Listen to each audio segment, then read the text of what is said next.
Aujourd'hui, on va continuer sur la parole de Christ. Je voulais aller plus loin, mais j'ai eu la conviction tout au long de cette semaine de continuer sur la parole de Christ. Donc, c'est la continuité du message de dimanche dernier. Et on va lire ensemble Romains, chapitre 5. C'est tout le chapitre. Romains, tout le chapitre. Ce qui est intéressant, c'est que lorsqu'on a parlé de la parole de Christ, Jésus disait aux apôtres dans la barque de ne pas de faire attention au levain des pharisiens. Ce levain, c'était leurs enseignements. Car leurs enseignements reposaient sur la tradition et sur la loi. Et c'est ainsi que petit à petit, les enfants de Dieu mouraient sous la loi. Alors que aujourd'hui, dans la grâce, Dieu nous donne de vivre éternellement. Alors que nous sommes sur terre, il y a peut-être des afflictions, des moments difficiles, mais nous avons une espérance, c'est que notre destinée, notre vie ne terminera pas lorsque nous allons fermer les yeux définitivement sur cette terre. C'est pour ça que nous, enfants de Dieu, nous ne craignons pas la mort. Ne pas craindre la mort, ça ne veut pas dire que je vais prendre ma moto, je vais aller à contresens sur le périph' et je vais dire « Ah, j'ai la vie éternelle ». Là, je risque de louper justement la vie éternelle, parce que ça, c'est de la folie. C'est pas ça. Ne pas craindre la mort, c'est pas défier non plus les lois de la nature et dire je saute d'un avion sans parachute, les anges de Dieu vont me rattraper. C'est pas ça, ne pas craindre la mort. Ne pas craindre la mort, c'est ne pas avoir cette peur au-dedans de nous lorsqu'on pense au jour où on va fermer nos yeux pour l'éternité. Je sais pas pour vous, mais en étant sincère, quand tu penses à ce moment-là, en tout cas avant, quand je pensais à ce moment-là, je me disais, c'est compliqué. Qu'est-ce qui va se passer quand tu fermes les yeux? Est-ce que c'est le noir total? Est-ce que c'est un tunnel avec une lumière au bout? Qu'est-ce qui va se passer? Avec la parole de Dieu, nous avons la réponse. Il est la lumière. Il est venu éclairer notre ignorance. Avec lui, nous vivrons éternellement. Et ceux qui ont expérimenté, qu'ils étaient chrétiens ou non, ceux qui ont pendant quelques instants expérimenté la mort et qui sont revenus à la vie, ils ont dit qu'ils allaient vers quelque part et c'était familier. Ils retournaient chez eux. Nous avons une maison. Nous n'appartenons pas à cette terre. Nous avons un Père. Et ce Père nous a donné un chemin pour arriver jusqu'à lui. Ce chemin, c'est Jésus-Christ. Et lorsque nous l'empruntons, nous savons avec assurance, nous avons la certitude que sur ce chemin-là, au bout, il y a la vie éternelle. Il y a la Jérusalem céleste, la cité pavée d'or. C'est là notre espérance. Voilà pourquoi on ne peut pas s'inquiéter des choses terrestres et charnelles. On ne peut pas s'inquiéter de ce que nous allons manger, nous allons boire, de comment nous allons nous vêtir, comme disait Jésus. Mais par contre, inquiétons-nous d'une chose, c'est d'arriver jusqu'au bout par la foi. Parce que sans la foi, nous ne pouvons pas aller jusqu'au bout, car le juste vivra par la foi. Notre foi doit reposer sur la parole de Dieu. Le problème avec la loi, c'est qu'elle ne justifie pas, elle condamne. Et lorsque l'on enseigne la loi, on est rempli de culpabilité. Quand tu vas dans les églises où la loi est enseignée, c'est de la culpabilité qui est enseignée. Tu ressors de là, tu te dis, je suis un mauvais enfant de Dieu. Je ne suis pas digne. D'ailleurs, ça s'entend dans les prières. On ne s'approche pas de Dieu avant d'avoir dit, Seigneur, je reconnais que je suis mauvais, que je ne suis pas digne, que je n'ai aucun mérite, mais je viens devant toi parce que quand même, tu as donné Jésus à la croix pour moi. Ça, ce n'est pas une prière de foi. Seigneur, je suis heureux de m'approcher de toi parce que par Jésus-Christ, désormais, j'ai accès à mon papa. Ça, c'est une prière faite par la foi. On ne vient pas devant Dieu en se positionnant comme étant pécheur, sinon ça veut dire que l'œuvre de la croix n'a pas encore parlé dans ta vie. Et cette culpabilité que nous avons lorsque la loi est prêchée, beaucoup d'hommes qui ne connaissent pas Dieu, qui sont dans le monde, ont de la culpabilité en eux. Vivent avec de la culpabilité. Et c'est l'une des racines du mal-être de l'être humain, la culpabilité. Beaucoup d'êtres humains vivent avec la culpabilité et ça motive leurs actions. Je ne fais pas assez pour aider mon prochain, je fais une association caritative. Je n'ai rien contre. C'est juste que quand ce n'est pas motivé par l'amour de Dieu, derrière, il y a la culpabilité de ne pas faire assez. Et on rencontre beaucoup de bonnes personnes. Je ne sais pas pour vous, mais j'ai rencontré beaucoup de bonnes personnes dans ma vie. et qui faisaient beaucoup de bonnes actions, plus que moi-même je pouvais faire. Allez, ils allaient donner leur temps, ils allaient donner à manger aux gens, ils allaient passer du temps dans des orphelinats, dans des refuges, enfin dans des foyers, ils prennent leur temps. Des fois c'est pour les êtres humains, des fois c'est pour les animaux, des fois c'est pour la nature. Parce qu'ils portent une culpabilité de ce que l'homme est mauvais. Et on se pose la question, mais pourquoi il se passe tant de choses? Les hommes ont cette culpabilité, la culpabilité qui va donner lieu ensuite à l'amertume et qui va ensuite pousser à faire ce qui n'est pas bon. Cette forme de culpabilité. Et Dieu est venu nous donner en Jésus-Christ la justice, nous libérer de la culpabilité, marcher sans culpabilité, vivre sans pincement de cœur, vivre sans se dire je ne suis pas assez bon, je n'ai pas fait assez de bonnes choses. C'est fini avec Jésus-Christ. Parce qu'il te repositionne là où tu dois être, en lui. Tu dois être justifié en lui. Romains 5, le verset 1er nous dit, étant donc justifiés par la foi, nous avons la paix avec Dieu par notre Seigneur Jésus-Christ, à qui nous devons d'avoir eu par la foi accès à cette grâce dans laquelle nous demeurons fermes et nous glorifions dans l'espérance de la gloire de Dieu. Les 2 premiers versets nous suffisent. Nous sommes justifiés, nous avons la paix avec Dieu. Ça, c'est une parole que tu dois avoir gravée dans ton cœur. Nous sommes justifiés et nous avons la paix avec Dieu. C'est ce qui va te préserver du péché. C'est ce qui va te préserver de la chute. C'est ce qui va te préserver au jour du malheur.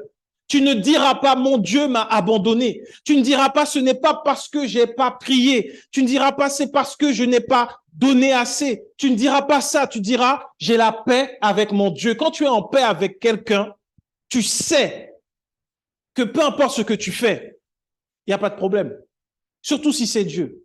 Si c'est un papa d'amour, il n'y a aucun problème. Il ne va pas te rejeter. Nous avons la paix avec Dieu.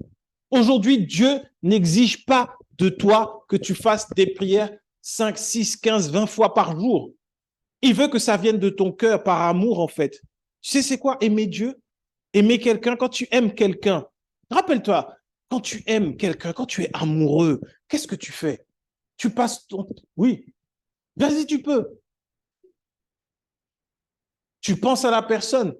Mais une fois qu'au lieu de penser, aujourd'hui, maintenant, on a nos téléphones portables. Avant, tu envoyais une lettre. Tu envoyais une lettre, tu allais dans une cabine. Quand on était plus jeune, tu appelles, je dis oui, est-ce qu'un tel est là? Tu tombais sur le papa. C'est qui?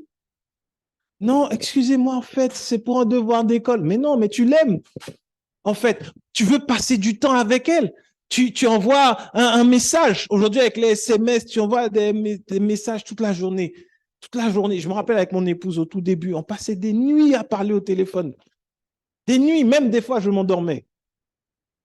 Non, je m'endors. Elle peut raconter. J'ai raconté des choses. Qu'est-ce que tu as dit? J'ai parlé, excuse-moi. Tellement tu es amoureux, mais tu veux parler, mais tu es fatigué, mais tu veux quand même parler. Et puis tu réponds à côté. Et puis c'est là, tu dis, bon, je vais te laisser dormir. Mais on était comme ça 22 heures, 1 heure, 3, 4, 5 heures. Bon, on doit aller travailler. Et malgré tout ça, une fois que tu t'es préparé, tu es en chemin du travail, tu reprends du temps quand tu envoies un message, sinon tu as pu dormir un peu. Après au travail, est-ce que ça va, ça se passe bien? Ça, c'est être amoureux, oui ou non? Et est-ce que quand on parle, la prière, c'est parler avec Dieu parce que tu l'aimes? Est-ce que là, on peut mettre une règle? Quand tu es amoureux, est-ce que tu vas regarder ton amoureux, tu vas lui dire, bon, tu dois m'envoyer un message le matin à 7 heures avant de sortir de chez toi. Après, tu dois m'envoyer un autre à midi, et puis un autre à 16 heures. Et puis quand tu rentres, tu m'envoies un message, et avant de te coucher, tu m'envoies un message. Est-ce que là, ça, c'est de l'amour? Pourquoi c'est pas de l'amour? Ah, ce sont des ordres. C'est dicté. Ouais, c'est pas de l'amour. Alors, Dieu est amour. C'est ce que nous dit la parole. Priez. Regardez bien, observez les commandements. Regardez l'Ancien Testament. Est-ce que vous voyez dans l'Ancien Testament, dans les commandements, dans la loi, qu'il est écrit, vous devrez prier. Vous avez obligation de prier. Est-ce que c'est écrit un moment dans la loi? C'est pas écrit dans la loi. Si tu cherches bien, même dans les 10 commandements, il n'y a pas, tu prieras le Seigneur ton Dieu en tout temps. C'est pas écrit. Parce que la prière, en soi, est le résultat d'une relation d'amour. Tu ne pries pas Dieu si tu ne l'aimes pas. Si tu n'y crois pas, si tu ne crois pas en son amour, ne prie pas. Ça ne sert à rien. C'est religieux. Ça ne sert à rien. Tu pries Dieu quand tu es dans une relation d'amour. Et quand tu es dans une relation d'amour avec lui, il n'y a pas d'heure. Il n'y a pas de règlement. Il n'y a pas de cadre. Tu te lèves, tu dis, ah Seigneur, merci, je me sens bien, tu es là. Tu marches sur la route, tu pries en langue parce que tu sais qu'il y a quelqu'un qui t'aime et donc tu parles avec lui. Et comme tu veux pas que les gens comprennent ce que tu dis, tu as ton code avec lui. Dieu, il nous aime, il nous a donné la possibilité de parler avec un code que les autres ne comprennent pas dans notre relation d'amour. Est-ce que c'est pas vrai pour les amoureux? Les amoureux, quand ils sont ensemble, ils parlent sans même que personne ne comprenne. Si là, maintenant, je regarde mon épouse, elle va comprendre ce que je veux lui dire sans que j'ai à parler, parce que c'est la relation d'amour. C'est ça. Donc, quand tu es seul avec Dieu, prie en langue. Quand tu es dehors, prie en langue. Personne n'a besoin de comprendre. Personne n'a besoin de comprendre. Et Dieu, il est tellement bon, c'est qu'il va même au-delà de tes propres doutes. Toi-même, tu ne comprends pas ce que tu dis. Et donc, tu le fais par la foi. Parce que tu es en paix avec Dieu. Sous la loi, il ne pouvait pas être en paix avec Dieu. Donc, il ne pouvait même pas s'adresser à Dieu sans un sacrifice. Étant donc justifiés par la foi, nous avons la paix avec Dieu. Waouh! C'est important de réaliser ça. C'est par Jésus-Christ seul. Et tu peux vivre cette paix avec Dieu en étant dans la grâce, qu'il n'y ait aucune trace de la loi en toi. Il y a une chose qui est intéressante quand Jésus parlait aux apôtres. Il disait de faire attention au levain des pharisiens. Je vais parler à ceux qui aiment la cuisine. Le levain, ça sert à quoi? Transformer, faire lever, voilà. Ça sert à faire gonfler une pâte. Quand tu veux faire un pain au beurre ou un pain normal, enfin, quand tu veux faire quelque chose, tu mets de la levure ou tu mets du levain. Et tu laisses reposer. Une fois que tu as travaillé ta pâte, tu l'as travaillé, tu as mis tout ce que tu avais à faire. Après, tu laisses reposer. Et ça va gonfler. Ça va gonfler. Et tu vas pouvoir façonner ensuite. C'est ça le levain. Autrement dit, l'enseignement de la loi est un mauvais levain. Tu prends un peu de loi. Parce que des fois, tu n'as pas besoin de beaucoup de... Par la quantité de farine que tu mets, tu n'as pas besoin de tant de levain que ça, au fait. Une fois que tu l'as mis dans la farine, c'est fini. La farine va gonfler. Une fois que tu as pris un peu de loi, c'est fini. Tu vas gonfler. Tu vas gonfler. Tu peux croire en la grâce de Jésus-Christ. Et c'est pour ça que Jésus était violent avec les Galates, avec ceux qui s'étaient retournés vers la loi, alors qu'ils avaient reçu la grâce. Il leur a dit, mais qui vous a ensorcelé? Vous êtes devenus fous. Qu'est-ce qui vous arrive? Un peu de levain de loi. Ça veut dire que tu es dans une église. On t'a prêché Jésus. Tu crois en Jésus. Tu es dans une relation d'amour avec Jésus. Et tu décides un jour, parce que tu as entendu un enseignement fait avec beaucoup de prestance, par un homme qui semblait réellement investi d'une mission divine. Il y en a beaucoup dehors. Tant mieux pour eux.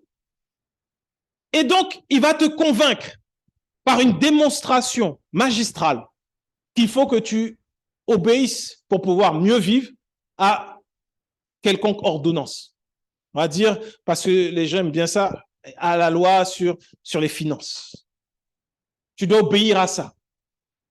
Donc, tu as été convaincu. Convaincu, comme Paul dit par les discours persuasifs de la sagesse humaine. Parce que les hommes ont pris la Bible, ils ont étudié ça, et puis avec leur sagesse humaine, ils ont défini des choses. Donc, tu as été convaincu. Donc, c'est un peu de levain qui est venu. Et tu dis, bon, ça coûte rien. Si je donne 5, j'aurai peut-être 50. Donc, je vais et je donne 5. Là, tu viens de faire rentrer le levain dans ta vie. La pâte que tu étais, la personne que tu étais avant de rencontrer Christ, tu as été prise par Jésus-Christ. L'amour de Dieu t'a pris. Tu as dit, j'accepte Jésus. Il t'a travaillé, il a pris du temps, il t'a façonné, il a changé ton cœur, il a changé ta vie, il a changé tout ce qui était autour de toi. Mais parce qu'un homme est venu avec une démonstration, magistrale, A plus B égale AB carré. Net. Il a fait ça bien. Et tu dis, bon, on parle de Jésus. Je peux quand même le faire. Je peux quand même y aller, puisque, après tout, c'est Jésus, c'est une église. Tu as fait un peu de levain rentrer. Et celui qui façonne la pâte, il va dire, mais pourquoi ma pâte ne prend pas la forme que je veux? Il y a eu un mauvais levain. C'est ce que Jésus-Christ a fait à la croix. Il a pris le temps de lui-même souffrir dans sa chair pour que nous soyons façonnés à son image pour être adaptés à son corps. Lorsque tu prends un levain de la loi, tu es difforme. Et les personnes qui ont des excroissances qui sortent de leur corps, on va les couper, on va les enlever. C'est ce que fait la loi dans la vie du véritable enfant de Dieu. Ne prends, s'il te plaît, ne prends aucune loi pour dire je vais commencer par vivre par ça. Si tu as un doute, cherche, demande. C'est là que la Bible dit cherchez et vous trouverez, demandez et on vous donnera, frappez, on vous ouvrira. Demande pour la parole. Comme ça, tu auras la réponse à ce que tu veux. Mais si tu veux mettre un peu de loi parce que tu as vu des démonstrations, parce que hier on t'a dit qu'il fallait faire ci, il fallait faire ça, et tu as vu des résultats, c'est pas bon. C'est pas bon. Ça va faire gonfler la patte que tu es et tu ne seras plus en paix avec Dieu parce que tu auras de la culpabilité. Parce que c'est un cercle vicieux. Tu as donné 5, mais tu vois que tu t'es retrouvé à -5. Tu dis, ah, c'est peut-être parce que mon cœur n'était pas pur. C'est peut-être parce que j'avais pas fait ça dans des bonnes intentions. C'est peut-être parce que c'est pas mon église ni mon pasteur. Donc tu quittes ton église, tu vas là-bas et tu dis bon, je vais donner 50 parce que 5 c'était pas assez. Je vais donner quelque chose qui a de la valeur. Et tu vois que ça continue de s'enfoncer. C'est parce que le levain est en train de te faire grossir, grossir, grossir jusqu'à ce que tu exploses en route. Et c'est pas ce que Dieu veut. Dieu veut que nous soyons en paix avec Jésus par la foi. Par la foi. En étant justifié. Justifié. Il n'y a plus aucun sacrifice. Je répète encore, plus aucun sacrifice pour nous. Jésus a payé le prix. Jésus l'a fait. Nous devons rentrer dans cette relation d'amour, de paix, de grâce avec notre Seigneur Jésus-Christ. On va continuer au verset 3 qui dit bien plus. Nous nous glorifions même des afflictions, sachant que l'affliction produit la persévérance, la victoire dans l'épreuve, cette victoire, l'espérance. Or, l'espérance ne trompe point, parce que l'amour de Dieu est répandu dans nos cœurs par le Saint-Esprit qui nous a été donné. L'amour de Dieu est répandu dans nos cœurs par le Saint-Esprit qui nous a été donné. On a déjà vu la partie sur les afflictions, donc je ne vais pas refaire un message dessus. Mais le Saint-Esprit a été répandu dans nos cœurs par le Saint-Esprit qui nous a été donné. C'est une parole également que tu peux garder en toi. Elle est riche de vérité. La Bible, Jésus disait que dans les derniers temps, les hommes se donneront une foule de faux docteurs parce qu'ils auront la démangeaison d'entendre des choses qu'ils aiment. Aujourd'hui, ce que l'on peut voir où les hommes vont le plus, c'est ce qu'ils ont envie d'entendre. C'est ce qu'ils ont envie d'entendre. L'amour de Dieu a été déposé dans nos cœurs. Mais on préfère entendre que tous ceux qui se sont ligués contre toi vont mourir d'ici la fin d'année s'ils ne restituent pas. C'est ce que les hommes aiment entendre. C'est ce que les hommes aiment entendre. C'est méchant. Ce n'est pas l'amour de Dieu. Jésus-Christ même mourrait pour ceux qui le crucifiaient.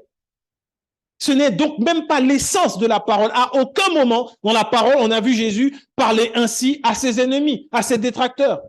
Même lorsque Pierre a coupé l'oreille d'un gars, Jésus l'a recollé. Jésus aurait pu dire, bon, tu es venu m'arrêter, tu vois, je suis quand même enfant de Dieu. Non, pas du tout.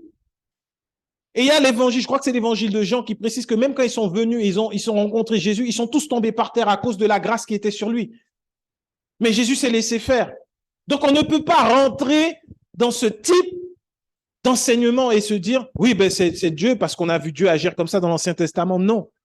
Ça préfigure. En fait, il faut encore repasser par Jésus-Christ. Quand on voyait Dieu venir et tirer vengeance sur les ennemis de son peuple, ça préfigurait une chose, ce qui allait se passer à la croix, rien d'autre. À la croix, Dieu a vaincu tous ses ennemis. Jésus les a tous vaincus. C'était à la croix. Lorsqu'il a dit tout est accompli, le diable, les démons, toutes les catégories de démons là que les gens ont voulu enseigner, tous ont été vaincus. Tous à la croix. Ça s'est passé ce jour-là, pas un autre jour. Il n'y a pas besoin encore d'une onction particulière, ça s'est passé ce jour-là. Et toi qui as la paix avec Dieu et dont l'amour a été répandu dans ton cœur par le Saint-Esprit, reste en paix, sois tranquille, avance. Depuis que j'ai arrêté de combattre les démons, je suis dans une paix royale. Il n'y a plus de « Ah, c'est un démon. Attention, le chat est passé devant moi, il m'a regardé bizarrement et puis il a miaulé après. C'est peut-être un esprit de sorcier qui vient pour voir où j'habite. Donc, je vais mettre l'onction d'huile autour de la maison. » Moi, j'ai jamais fait ça, gloire à Dieu. Mais il y a des gens qui sont dans... Je suis désolé, mais c'est un délire. Jésus, à la croix, a réglé le compte de tous les démons. Aujourd'hui, il ne nous a pas dit, je vous laisse une guerre, vous devez continuer, j'ai gagné la première bataille, maintenant à vous de continuer ces batailles jusqu'à ce que je revienne. Non. Le combat, c'est celui de la foi. Est-ce que tu crois qu'il faut encore lutter contre les démons? Est-ce que tu crois qu'ils ont déjà été vaincus? C'est là le combat. Si tu crois qu'ils ont déjà été vaincus, quand il y a quelque chose qui se passe, tu rends grâce à Dieu et tu dis, moi, je sais que je suis en toi. Rien ne peut m'arriver parce que je suis en toi.